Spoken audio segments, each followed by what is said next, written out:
Bonjour à tous et à toutes. Alors aujourd'hui, on va voir un exercice sur des suites imbriquées. Alors c'est inspiré du modèle de Leslie, mathématicien, qui en 1945 a proposé des formules pour modéliser certaines situations. C'est plutôt un exercice qui est proposé en maths experte avec des matrices, mais ici, évidemment, c'est un exercice pour spécialité. Et donc, vous trouverez dans le descriptif de la vidéo, en fichier joint, un énoncé corrigé en format PDF, et un lien vers mon nouveau blog où je continue de placer quelques documents, notamment des exercices de bac, avec des vidéos sur mon site Matnik. L'énoncé, le titre, des souris, modèle de Leslie 1945. Dans une population de souris femelles, on étudie l'évolution du nombre de souris femelles adultes et jeunes au cours du temps. On considère que chaque souris femelle donne naissance à une femelle pendant sa première année de vie et à 8 souris femelles pendant sa deuxième année de vie. Il y a une chance sur 4 pour qu'une souris femelle survive une deuxième année et il n'y a aucune chance pour qu'elle survive au-delà de la deuxième année. Une souris jeune est âgée de moins d'1 an. Une souris adulte est âgée entre 1 et 2 ans. On note Xn le nombre de souris femelles jeunes, Yn le nombre de souris femelles adultes, et Sn le nombre total de souris femelles au bout de n années, n étant un entier naturel. À l'instant n égale 0, on considère qu'il y a 4 souris femelles jeunes et une souris femelle adulte dans la population. Ainsi, x0 égale 4, y0 égale 1, et puis le xn plus 1, c'est xn plus 8 yn plus 1, c'est un quart de xn, c'est-à-dire 0,25 xn pour tout entier naturel n. Ici, on vous demande pas de trouver en fait les formules, on les donne. Premièrement, calculer le nombre de souris femelles jeunes et adultes au bout de 1 an, 2 ans, 3 ans. En déduire le nombre total de souris femelles au bout de 1 an, 2 ans, 3 ans. Question 2. Les suites UN et VN sont définies par UN égale XN plus 4YN et VN égale moins XN plus 8YN pour tout entier naturel N. Petit a, compléter le script Python donné en annexe 1 qui permet de renvoyer les valeurs de xn, yn, un, vn pour un entier n supérieur ou égal à 1 donné. À l'écran, le script Python, son nom, le nom de la fonction c'est terme, def terme n, et puis x égale, alors il va falloir compléter, y égale en complète, pour k variant de 1 à n, P prend la valeur X, Q prend la valeur Y, X prend, on ne sait pas quelle valeur, Y prend telle valeur, U prend telle valeur, V prend telle valeur, et puis on renvoie N, X, Y, U, V. Petit b, à l'aide de ce script Python, compléter sans justifier le tableau donné en annexe 2.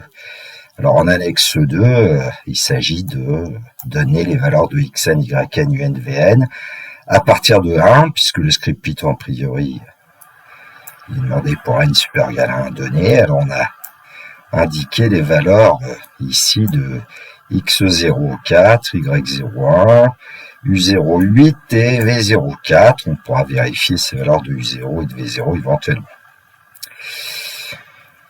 Question 3. Montrer que les suites UN et Vn sont géométriques. Question B. En déduire que pour tout entier naturel n, 3xn égale 16 multiplié par 2 puissance n moins 4 multiplié par moins 1 puissance n, et 3yn égale 2 fois 2 puissance n plus moins 1 puissance n. Petit c, exprimer Sn en fonction de n pour tout entier naturel n. 4a, déterminer la limite des suites xn, yn et Sn. Petit b, déterminer la limite des suites xn divisé par Sn, yn divisé par Sn, et puis Sn plus 1 divisé par Sn. Interpréter ces résultats de limite, évidemment, c'est dans le contexte de l'exercice. Donc l'idéal, c'est de télécharger par exemple le polycopier et puis de chercher cet exercice, évidemment. feuille, stylo.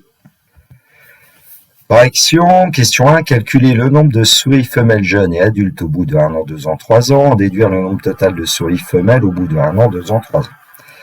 Alors, dans l'exercice, on nous dit, pour tout entier naturel n, eh bien, xn plus 1, c'est xn plus 8 yn, et yn plus 1, c'est 0,25 xn. Bon, j'ai utilisé un petit peu de couleur, si ça aide un peu. Et on lui dit aussi que x0 égale 4 et y0 égale 1. Alors, pour calculer, évidemment, x1, eh bien, on prend l'égalité qui fait intervenir xn plus 1 en fonction de xn et yn. On donne à n la valeur 0, ce qui fait que dans le premier membre, on a x1, et dans le deuxième membre, x0 plus 8 y0. Voilà la valeur de x1, et puis, on fait un petit calcul. 4 plus 8 fois 1, c'est-à-dire 12. Pour y1, eh bien, on prend la deuxième formule et on remplace n par 0, ça donne y1 égale 0,25 x0.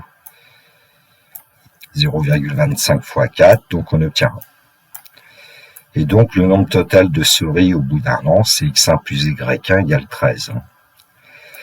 Alors, x2, c'est x1 plus 8 y1, donc 12 plus 8 fois 1, ça fait 20. y2, 0,25 x1, donc 0,25 fois 12, donc 3. Et donc, le S2, c'est x2 plus y2 égale 23. x3, x2 plus 8 y2, 20 plus 8 fois 3, ça va nous donner 20 plus 24, 44, y3, 0,25 x2, 0,25 fois 20, c'est-à-dire 5, et donc S3, x3 plus y3, c'est 49. Donc, on peut dire qu'au bout d'un an, il y a 12 souris jeunes et une souris adulte, donc au total 13 souris. Ici, c'est x1 et ici, c'est y1. Au bout de 2 ans, il y a 20 souris jeunes et 3 souris adultes, donc au total 23 souris. Et puis, au bout de 3 ans, il y a 44 souris jeunes et 5 souris adultes, donc au total 49 souris. Petit tableau de valeur pour résumer tout ça. Bon, on ne voit pas de formule vraiment apparaître pour xn. Xn me semble pas arithmétique, puisque pour passer de 4 à 12, on ajoute 8. De 12 à 20, on ajoute 8 aussi, mais là, ici, de 20 à 44, on ajoute 24. Alors, on pourrait croire, évidemment, que si on prend que les 3 premiers termes, qu'elle est arithmétique, mais en fait, elle ne l'est pas, xn. Bon, et puis elle n'est pas géométrique, puisque pour passer de 4 à 12, on multiplie par 3, et puis de 12 à 20, on multiplie pas par 3, 12 fois 3, ça fait 36. Bon, pour xn, c'est un peu pareil, elle est ni arithmétique, ni géométrique. Et puis, pour yn, et puis pour sn, même chose, elle est ni arithmétique, ni géométrique. À vous de le vérifier s'il le faut. Question 2a. Complétez le script Python donné en annexe 1 qui permet de renvoyer les valeurs de xn, yn, un, vn pour un entier n supérieur égal à 1 donné. Alors, évidemment, on va initialiser avec x prend la valeur 4 et y prend la valeur 1. x0 égale 4, y0 égale 1. Et puis pour k variant de 1 jusqu'à n, alors on utilise la tactique que j'avais utilisée dans une vidéo où j'avais parlé des suites imbriquées et des calculs notamment, c'est que on va créer 2 variables que j'ai appelées ici P et Q. P va prendre la valeur X, Q prend la valeur Y. Et puis, pour calculer la valeur de X suivante, on va utiliser P et Q. Donc, X, c'est P plus 8Q. Et Y, c'est 0,5 fois P. Alors, petit u, quand on va sortir de la boucle, pour avoir un, ça sera x plus 4y d'après l'énoncé, puisqu'on sait que un, c'est xn plus 4yn.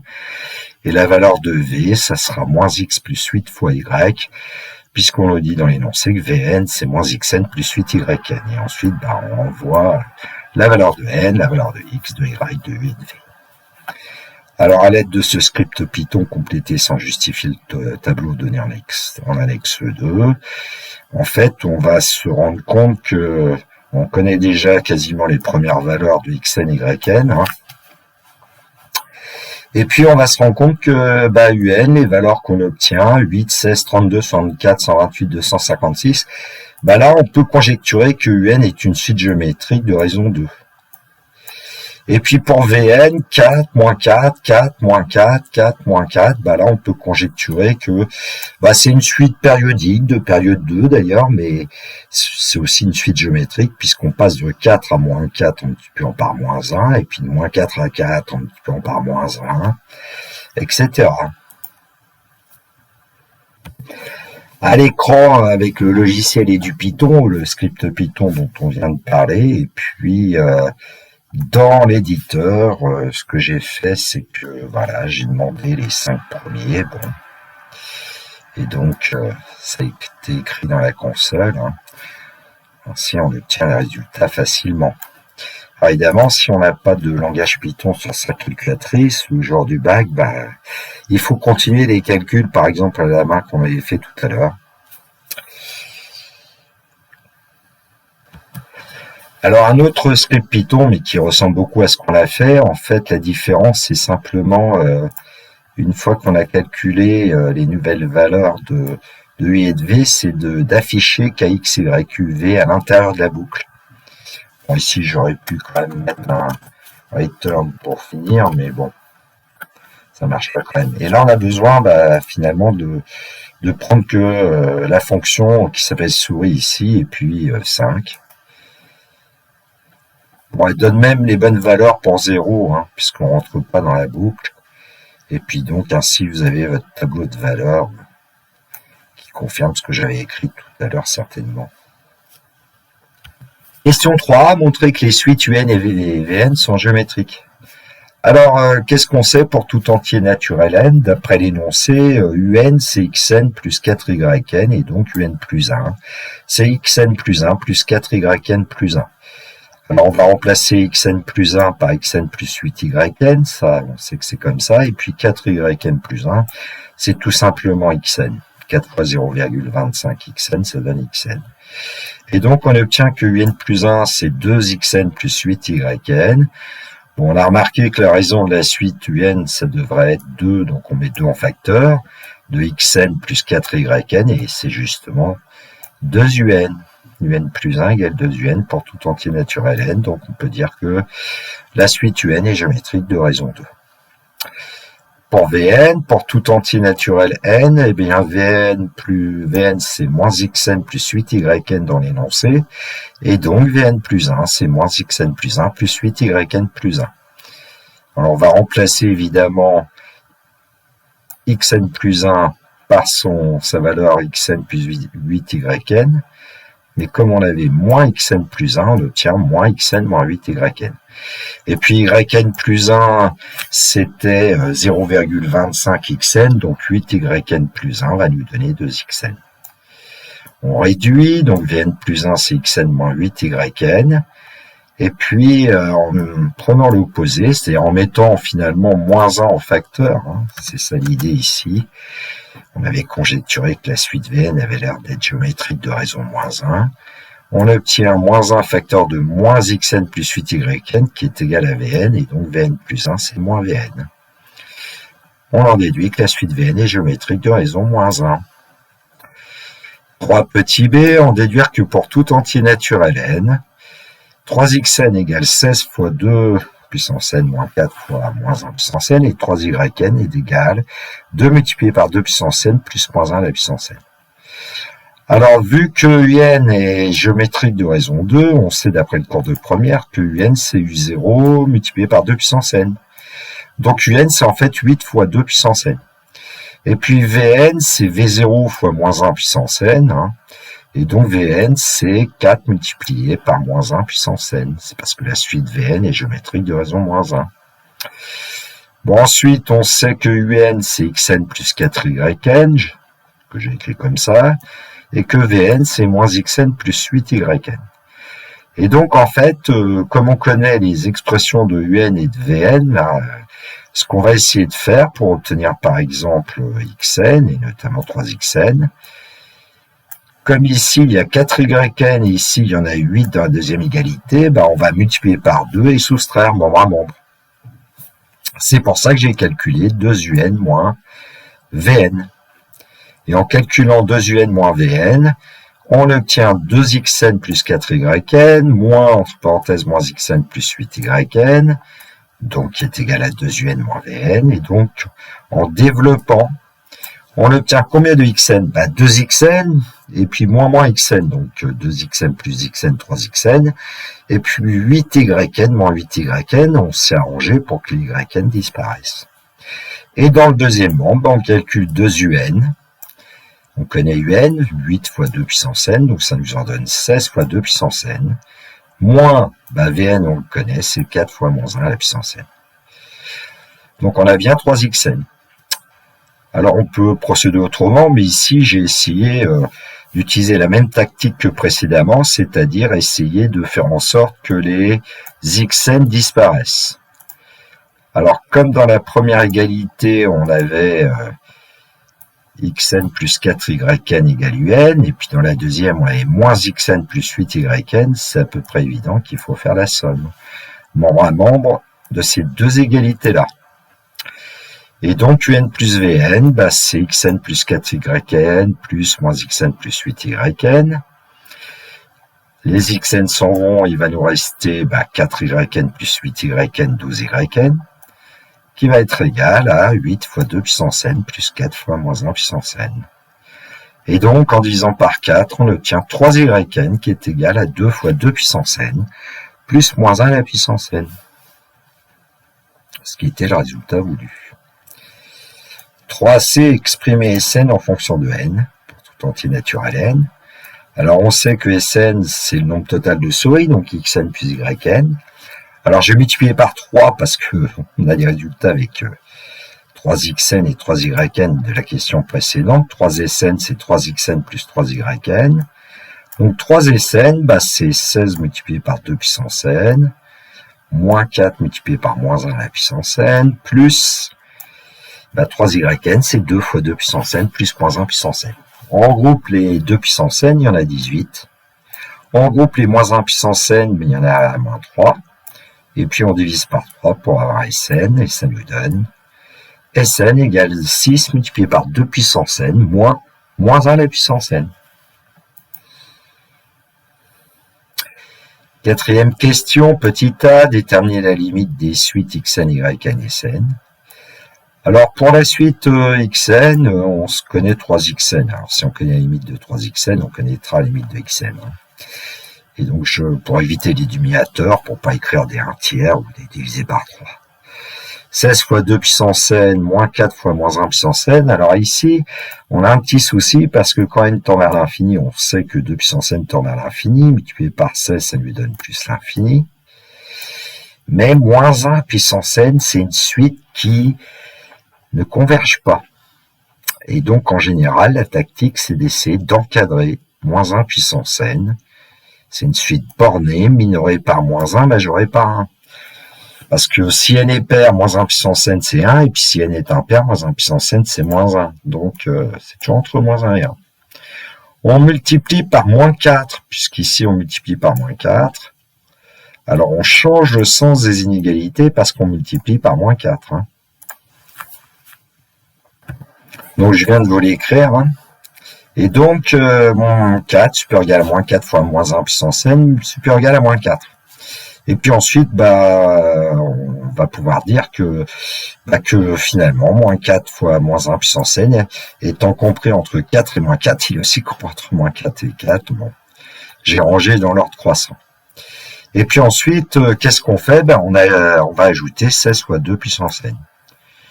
Et donc 16 fois 2 puissance n moins 4 va être inférieur égal à 16 fois 2 puissance n moins 4 fois moins 1 puissance n, qui va être inférieur égal à 16 multiplié par 2 puissance n plus 4. Quand on ajoute un nombre à une inégalité, on ne change pas le sens. Et finalement, on va retenir que 16 fois 2 puissance n moins 4 inférieur égal à 3xn. Alors je vais laisser tomber le troisième terme de l'inégalité ici, parce qu'il ne va pas nous servir, puisque ici, visiblement, cette suite va tendre vers plus l'infini. On avait déjà dit que 16 fois 2 puissance n tendait vers plus l'infini, moins 4 tend vers plus l'infini, donc elle va pousser 3xn vers plus l'infini, et donc xn vers plus l'infini. Bon, rédigeons un peu, comme 2 est plus grand que 1, la limite de 2 puissance n c'est plus l'infini. On multiplie par 16 qui est un nombre strictement positif, on obtient pour 16 fois 2 puissance n comme limite plus l'infini. Donc 16 fois 2 puissance n moins 4 a pour limite plus infini, donc 3xn a pour limite plus infini, et en divisant par 3, xn a pour limite plus infini. Et on a utilisé un théorème que j'ai appelé le théorème d'une fuite poussée vers l'infini. Bon, ça c'est mon langage à moi, enfin, issu de mon ancien professeur de première. Ensuite, pour la suite yn, alors yn, qu'est-ce qu'on avait comme expression de 3yn? Ah, je ne l'ai pas rappelé. Ah.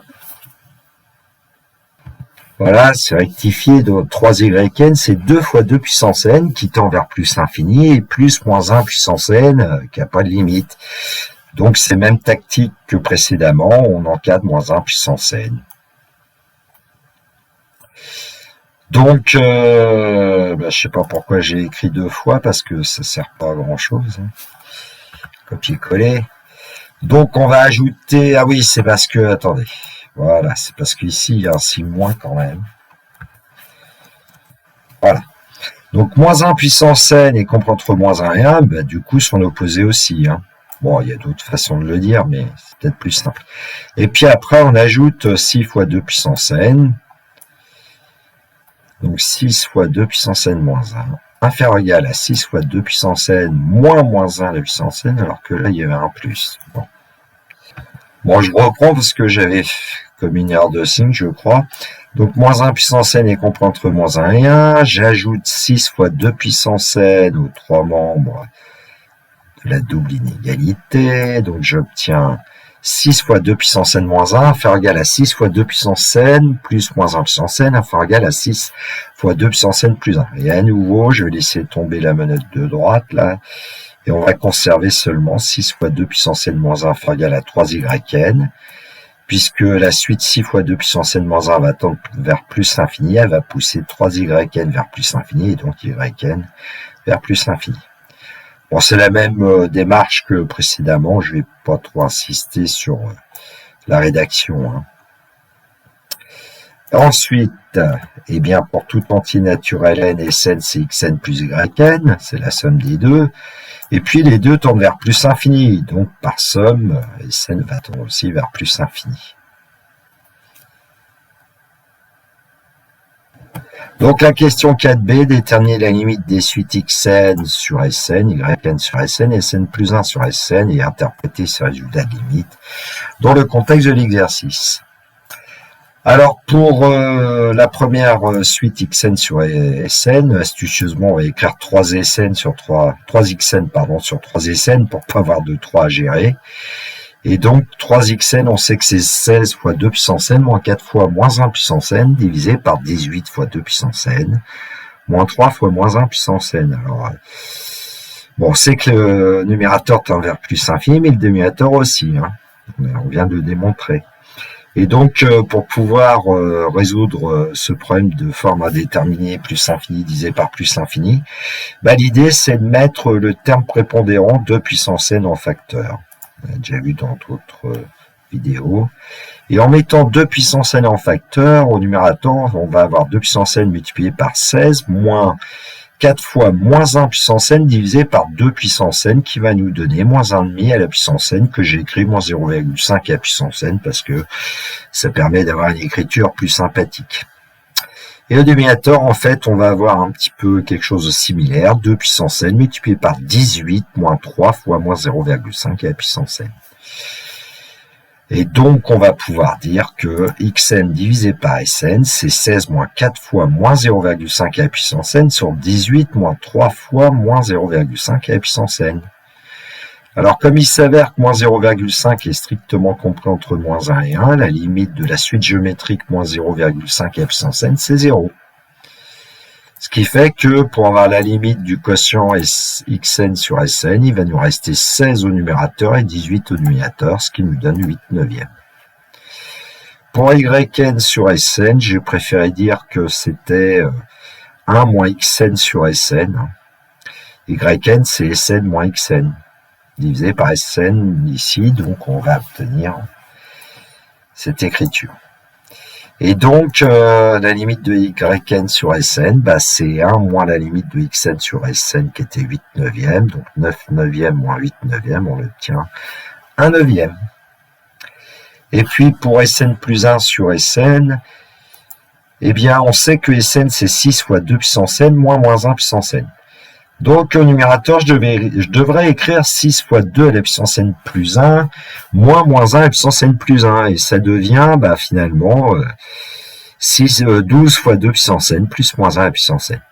Si vous ne le voyez pas, prenez une feuille, un crayon, vous écrivez Sn plus 1, et vous allez voir que Sn plus 1, vous pouvez bien le mettre sous la forme que j'ai donnée ici. Bon, toujours la même tactique, on met 2 puissance n en facteur, et on va obtenir tout simplement 12 plus moins 0,5 à la puissance n sur 6 moins 0,5 à la puissance n.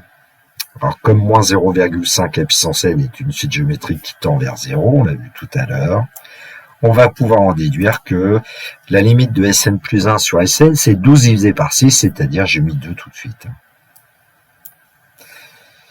Quand il devient très grand, finalement, Sn plus 1 est proche de 2 Sn. La population totale de souris va presque doubler. C'est ce que j'ai écrit ici. Alors, reprenons xn sur Sn, qui a pour limite 8 neuvièmes. Donc, on dit à long terme, c'est-à-dire quand n devient grand, assez grand, la proportion de souris jeunes se rapproche de 8 neuvièmes. Et puis, à long terme, la proportion de souris adultes se rapproche de 1 neuvième, puisqu'on avait yn sur Sn égale 1 neuvième. Oui, la proportion de souris jeunes, c'est xn sur Sn. La proportion de souris adultes, c'est yn sur Sn. Évidemment, la somme des proportions, c'est 1. Bon, et puis on vient de parler de Sn plus 1 sur Sn. Donc, à long terme, la population totale de souris double presque chaque année. Alors, à l'aide d'un tableur, j'ai obtenu un tableau de valeurs. Là, ici, je suis allé de 0 jusqu'à 20. Bon, il y a des choses qu'on pouvait essayer un petit peu de voir. Par exemple, si on s'intéresse à xn divisé par Sn, la proportion de souris jeunes, au départ, elle est de 0,8. Ensuite, 0,923,077, elle augmente, après elle diminue, elle augmente et diminue, mais on se rapproche de un nombre qui est proche de 0,888889.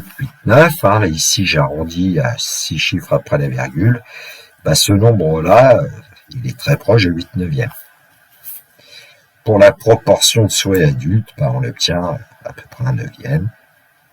Et pour les calculs de Sn plus 1 sur Sn, S1 sur S0 se fait 2,6, ensuite S2 sur S1, 1,769 environ, etc. Et à chaque fois, on a des valeurs qui, au fur et à mesure du temps, augmentent puis diminuent, mais elles se rapprochent de 2. Alors, cerise sur le gâteau, je vous ai donné les nuages de points, notamment n xn divisé par Sn et n yn divisé par Sn pour un entier compris entre 0 et 10. Donc, les points bleus correspondent en fait à xn sur Sn. Et puis, la droite verte que vous voyez, c'est la droite d'équation y égale 8 neuvièmes, qui est la 9e, c'est la limite de xn sur Sn. Yn sur Sn, la limite, c'est 1 neuvième. Et puis les points rouges correspondent évidemment au point de coordonnées n, yn sur Sn. Même chose, nuage de points avec Sn plus 1 sur Sn pour n entier compris entre 0 et 10. J'ai utilisé évidemment un programme Python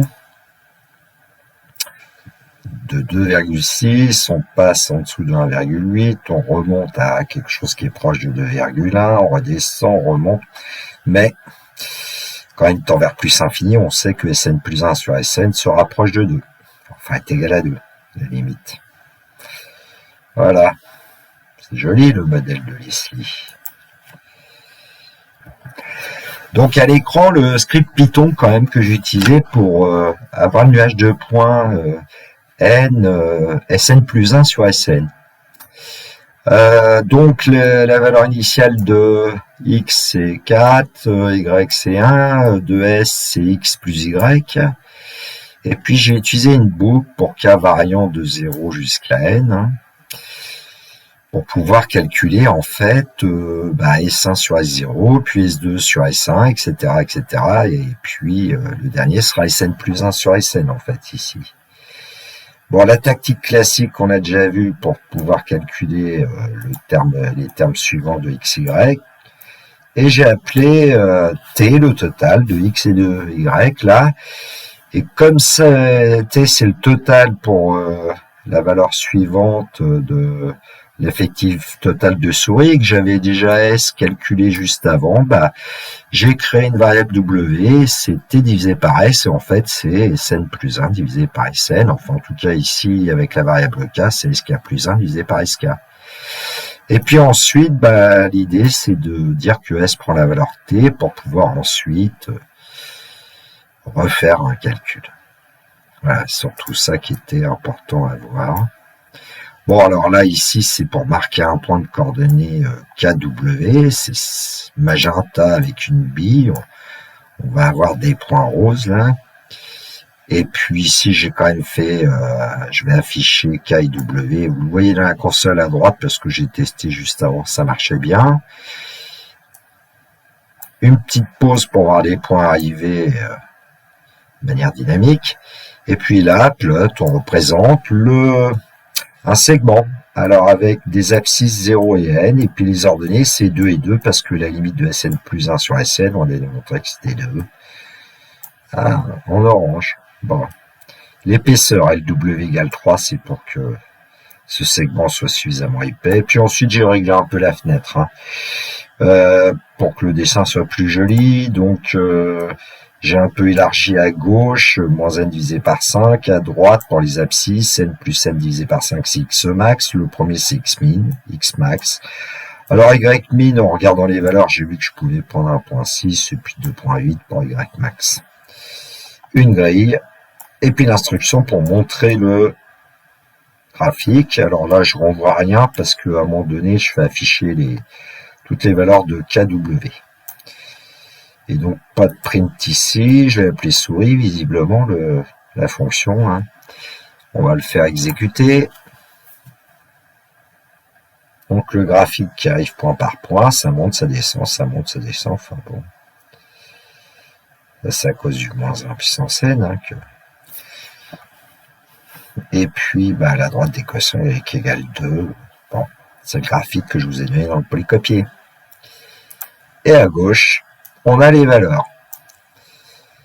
Donc voilà, S1 sur S0, c'est 2,6. Ensuite, c'est environ 1,769. Ensuite, environ 2,130. Hein.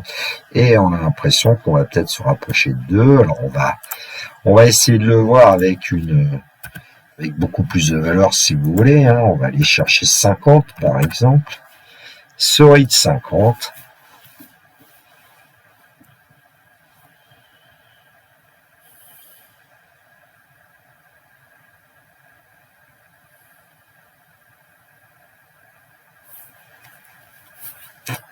Voilà, bon le graphique, et puis quand on regarde les valeurs ici, on voit bien qu'elles sont très proches de 2. Ça arrive assez vite quand même. Hein. Et bien voilà, pour moi la vidéo est presque terminée. J'espère que ça vous a plu de voir un modèle de Leslie. On pourrait dire d'autres choses encore, hein. Notamment que les suites xn et yn ici sont des suites d'entiers naturels. Bref, bon, mais ça demande des outils de maths experte.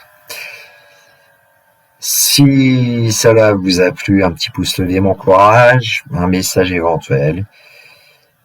Et puis, il me reste à vous souhaiter une très belle journée. Surtout, prenez bien soin de vous et que la force soit avec les étudiants. Nous sommes le dimanche 13 octobre, il est 19h57 à mon ordinateur. Il me reste à vous dire au revoir.